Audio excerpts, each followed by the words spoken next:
De son côté, le ministre de la Communication et Médias, porte-parole du gouvernement congolais, Patrick Muyaya, a répondu ce matin aux questions des auditeurs de la radio France Internationale sur l'agression du Rwanda en RDC sous le label du M23. Nous vous proposons un extrait de cet entretien avec Juan Gomez dans Appel sur l'actualité. Des soldats rwandais, tout le monde a vu les deux militaires de force spéciale rwandaises qui ont été arrêtés en République démocratique du Congo. Vous les avez vus avec leur tenue ainsi que leurs munitions.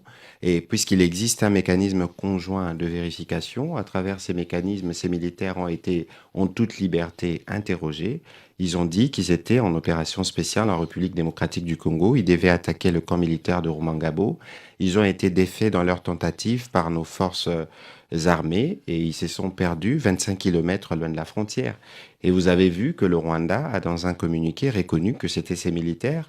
Et le président Tshisekedi, après avoir rencontré le président Lorenzo de l'Angola, Oui. a pris la décision de rendre ses militaires bien au-delà de ce qui est apparu comme nez sur le visage, parce que c'est imparable.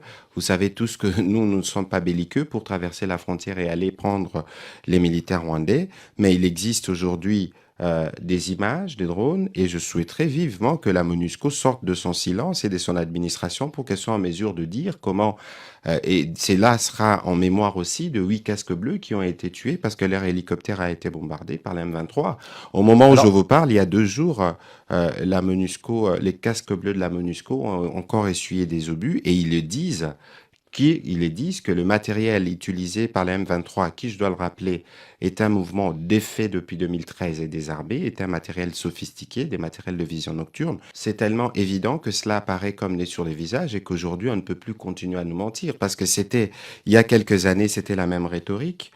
C'est pas nous, mais après, quand on regarde sur le terrain, les faits attestent du contraire et tout le monde le sait. Et la MONUSCO, j'espère qu'elle pourra s'exprimer de manière claire à ces sujets pour que tout le monde puisse en être édifié. C'était une déclaration maladroite. J'espère que Madame la représentante du secrétaire général des Nations Unies le dira dans le jour qui viennent, parce que le numéro 2 de la force commandeur de la MONUSCO avait déclaré le jour où on célébrait les casques bleus qui avaient des matériels sophistiqués qui étaient utilisés par la M23. Je peux comprendre qu'ils se disent que c'est pas eux à Kinshasa qui doivent le dire. Il y a une commission d'experts qui est une commission des sanctions qui doit faire rapport au Conseil de sécurité. Tout ça est bien long. Et je comprends pourquoi dans les années antérieures, il y avait toujours cette colère de la population vis-à-vis de la MONUSCO qui ne se montre pas très prompte à dénoncer le mal lorsque le mal est fait et surtout en l'occurrence la présence de troupes rwandaises aux côtés du M23.